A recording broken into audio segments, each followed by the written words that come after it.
Hello from Bali. I'm recording this video because I want to share my experience of overcoming a severe muscle issue with the help of massage. And I would like to recommend particular massages for those, especially for those who travel to Bali and have similar issues. So my problem is deeply rooted. I have had severe muscle injury when I was a baby. In fact, it's so severe that if that would happen to an adult, the adult would not be able to walk. But because it happened to me when I was a child, and my parents really took a lot of time to do restorative care all the way through my childhood, I'm healthy and can walk and run and do whatever a normal person can do. However, because that injury exists, with the time I started to feel the side effects of having that injury. So what it is, the muscles are really badly cut, so there's very few muscles on the right hand side and the lower back. So because of that, there is of course quite a bit of tension in my right side, and with the years, as I'm becoming older, that started to really show. And I was quite adventurous for a while, and I did all kinds of mountaineering and whatnot, and so that also has had unwanted consequences. My knee, my right knee is also has also been injured. So it's the whole spectrum of muscle issues that only occur on the right side. And I've always done yoga. I've always been quite good at stretching my muscles, because if I don't, then I feel the pain. But just before, was it 2001, before the end of 2001, I had COVID. And that affected me in a very interesting way. I didn't have any cough, I didn't have temperature, I just had severe muscle pain. I couldn't lift my right arm, and most of the pain was concentrated on the right hand side. So after that, I had what is now known as a long COVID. So the pain in my muscles was incredible. I just couldn't bear it. It was just all the time, constant, and never going away. Cannot mask it with anything. And at that time, I went to do acupuncture at the Chinese doctors in the UK, and it was a acupuncture plus some herbs, and that really did the trick. I mean, it was like really the pain was gone within probably a week or 2 weeks. So that really helped. And the other issue that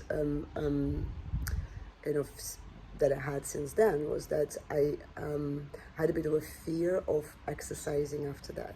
That is because, first of all, I couldn't lift my arm for a while, and then because what seemed to have tipped me over the edge when I had COVID was that I exercised quite a lot. I exercised quite, remember, it was lockdowns and everybody was at home, so I did lots of exercise, more than I would normally do. So that somehow psychologically affected me. So I didn't, for the past 2 years, so since that COVID incident, I did not exercise. So for the past 2 years, I haven't really exercised.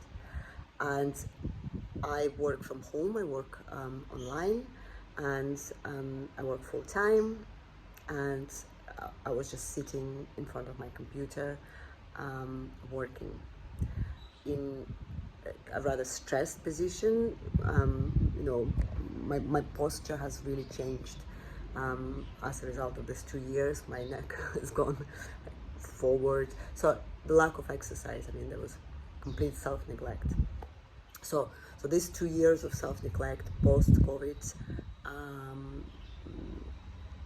had resulted in me one day going on holiday, doing all the exciting things such as snorkeling, hill walking and whatnot, and then the next day I wake up and I actually cannot move my body. My body got stuck from my knee and outwards. There was this crazy pain radiating from my knee all the way into my head, into my fingertips, into my toes, and and it took me about an hour to just get up because it was so painful. So I had to move inch by inch, you know, through the pain and slowly kind of work myself back, wiggle myself back into the normal. And that brought back all those COVID memories. Basically, had my right hand side was in total agony, and the pain wouldn't go away. My energy was super low as a result. I was in constant pain. I couldn't sit, I couldn't stand, I couldn't lay down, I couldn't do, basically no matter what I did, it was just painful. I'm also a single parent of very energetic children. So with them, I traveled back from the holidays with the suitcases and whatnot. I'm sure it didn't help. So all that stuff was kind of piling up. And at some point I made a decision to go to Bali and receive the healing. And the plan was as follows. I've lived in Bali, so I know what the place has on offer. I have a family here. My husband is from Bali, so we have family here, and from them I also knew about all those local opportunities here. So I was looking specifically for acupuncture since it helped me in the past, and I was looking for massages. In addition to that, I also was looking to go to a traditional healer who does bloodless operations, and I actually saw him yesterday. And the plan was that I would drink this regenerative water. I will not cover acupuncture or regenerative water or the healer in this video. I would only talk about the massages. So I received a number of different massages, and if you have been to Bali, you know that it's massages are on every corner. But what I was looking for, and it's somewhat harder to find, were traditional. They call them tukang pijits. So it's a massage master. So the traditional ones that have the knowledge that's been passed from generation to generation, and those are really hard to find. I used to have one from the Batak tribe, and but I've lost contact of that person, and there was a few other people that I've met, but I've lived here years and years ago, so I no longer have the contacts for those people. And so I started to look for this kind of traditional massage, but at the same time I started to go to recommended places. And I can definitely say that reflexology in Bali is very, very strong. So if you are looking at, to go for reflexotherapy, so it's to do with your feet, it's with the pressing on the points of your feet, I would really recommend this a number of places here are very, very good.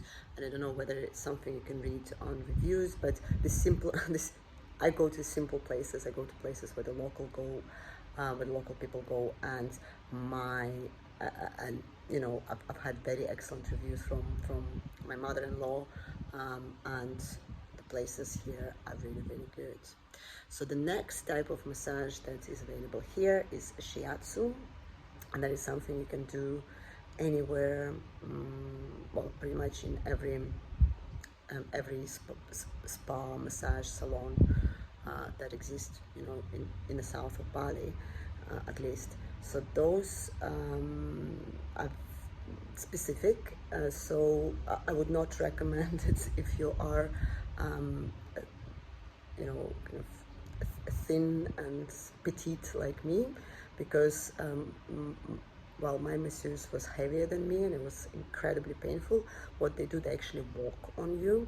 So I've had shiatsu elsewhere and they don't quite do that, but here they walk on you.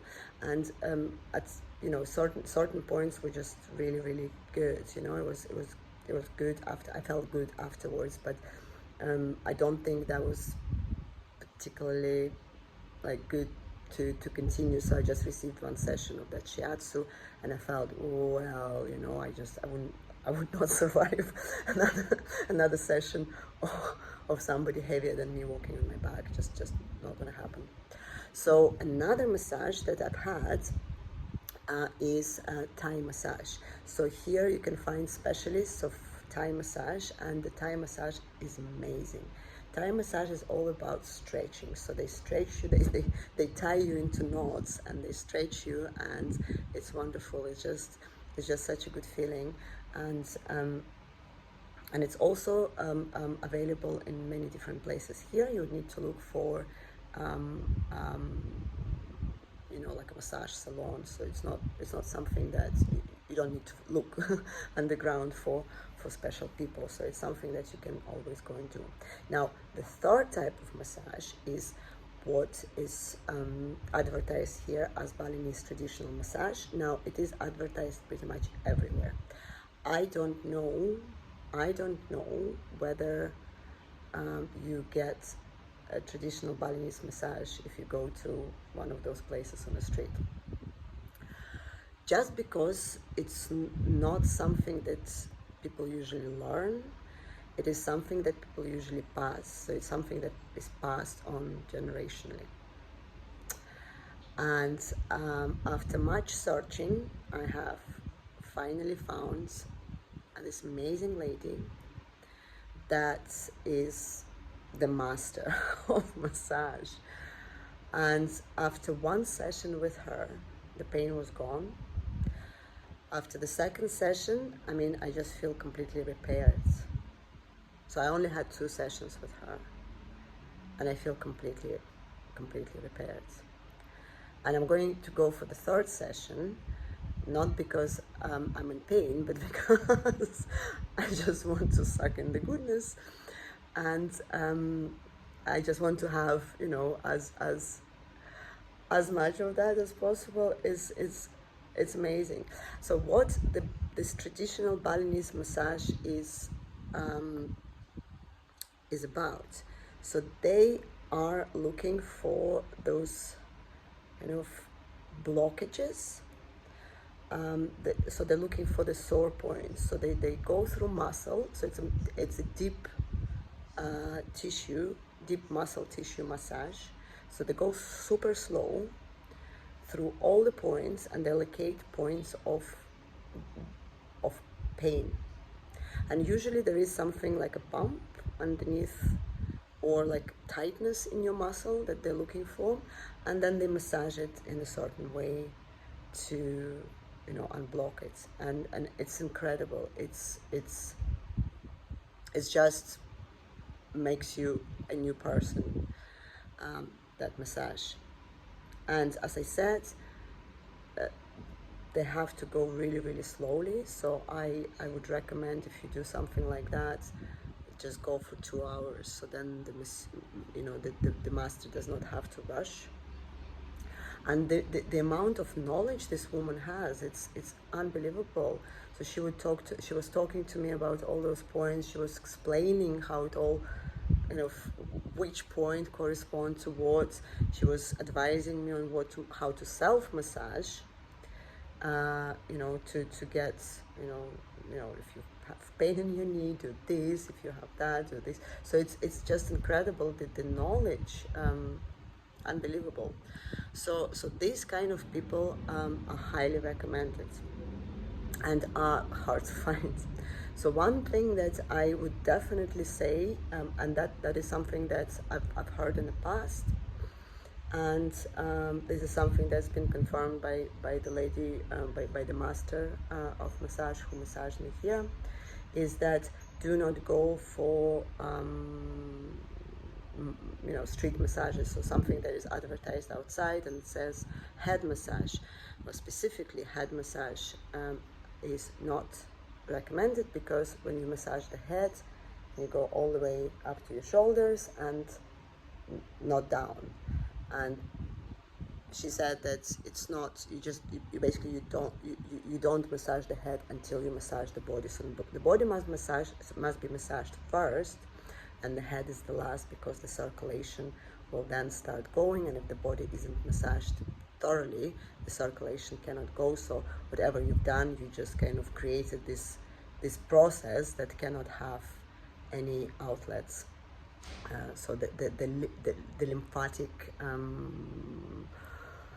drainage or the blood circulation, they just kind of get stuck to at the place where you got them, where you stopped the massage. So the first thing is for sure body, and then the head. So that was the advice. So if you watching this video and you're considering going for a massage here in Bali, on, you know, advertised next to your accommodation, better go for shiatsu, reflexology, or a Thai massage that could be found in you know, official reputable places, such as big spas, big massage salons. Do not go for head massages or for Balinese traditional massages advertised in small streets, because more likely than not, it's going to be just kind of somebody who is trained to kind of, you know, do something very superficial without the deep understanding of how the body works. And yes, and this concludes my video, my experience about the massages, and I am happy to share my contacts here in the south of Bali. If you so desire, just drop me a message.